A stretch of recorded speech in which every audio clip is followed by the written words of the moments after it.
Добрый день, уважаемые эксперты. Меня зовут Николаева Алекса. Я ученица 9 В класса Якутской городской национальной гимназии. Разрешите представить вам нашу работу «Лингвостилистические особенности английских, русских и якутских рекламных слоганов».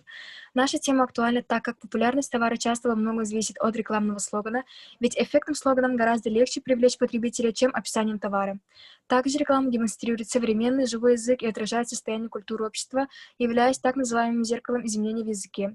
Мы считаем, что в разных культурах рекламные слоганы будут отличаться. Цель исследования состоит в анализе лингвостилистических особенностей английских, русских и якутских рекламных слоганов. Для достижения цели мы ставим следующие задачи. Первое. Изучить теоретическую литературу о рекламе и рекламных слоганах. Второе. Отобрать рекламные слоганы из популярных журналов и телевизионных каналов Великобритании, России и Якутии. Третье. Провести анализ их лингвостилистических особенностей. Четвертое. Обобщить полученные результаты. В теоретической части мы рассмотрели определение рекламного слогана и его особенности.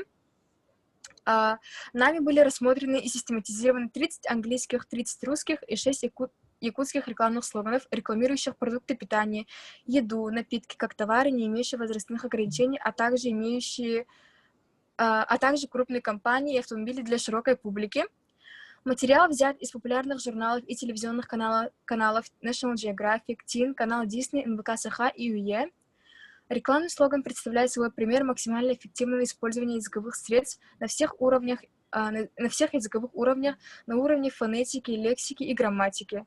Соответственно, начнем с фоностилистических средств. Это рифма, аллитерация, ассонанс и ономатопея.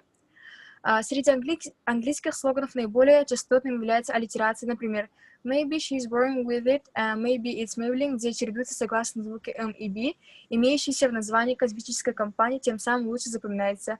Среди русских рифма «Для здоровья просто клад», «Наливай фруктовый сад». Среди якутских рифма и аллитерация, например, «Бичик сайдыга сирджит». Затем мы рассмотрели слоганы по стилю. Преобладает нейтральный стиль и выявили такие лексико-стилистические средства, как эпитет, повторение, сравнение, метафора, перефраза, олицетворение, гипербола, каламбур и аллюзия. Итак, среди английских рекламных слоганов преобладает повторение и метафора, среди русских олицетворение, гипербола, каламбур. В якутских слоганах из-за небольшого количества встретились эпитет, повторение, метафора, олицетворение и гипербола. Также нельзя не заметить, что слоганы в 3 языках содержат название торговой марки. Это один из действенных приемов воздействия на потребителя для лучшего запоминания и ассоциирования. С точки зрения грамматики мы рассмотрели, являются ли предложения полными или неполными. Оказалось, что преобладают неполные, так как легче запоминаются краткие слоганы. По типам предложений среди английских слоганов преобладают повелительные, в русских и якутских слоганах восклицательные. Из стилистических средств мы выявили параллелизм, парацеляцию и асиндитон.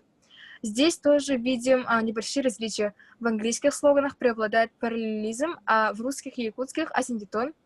В результате исследования мы пришли к следующим выводам. Для англоязычных, русских и якутских рекламных слоганов характерны следующие сходства.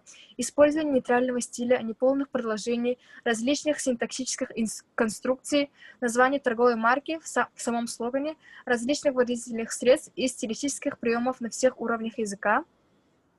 Англоязычным рекламным слоганам наиболее свойственны использование повелительных предложений и таких выразительных средств, как аллитерация, повтор, метафоры, гипербола, каламбур и параллелизм.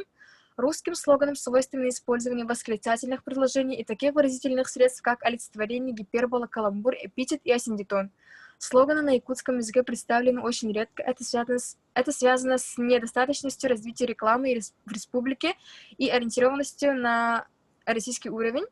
Здесь мы отметили использование восклицательных предложений и таких выразительных средств, как рифма и аллитерация, эпитет, повтор, метафора, олицетворение и гипербола. Тем самым можем предположить, что в Великобритании рекламодатели обращаются больше к разуму потребителя, а в России и Якутии к эмоциям. Таким образом, с одной стороны, правила составления рекламного слогана одинаковы в любой стране, с другой стороны, в той или иной стране рекламный слоган ориентируется на своего потребителя. Тем самым при создании рекламного слогана рекламодатели должны брать во внимание исторические, национальные особенности и культурные реалии страны. Спасибо за внимание.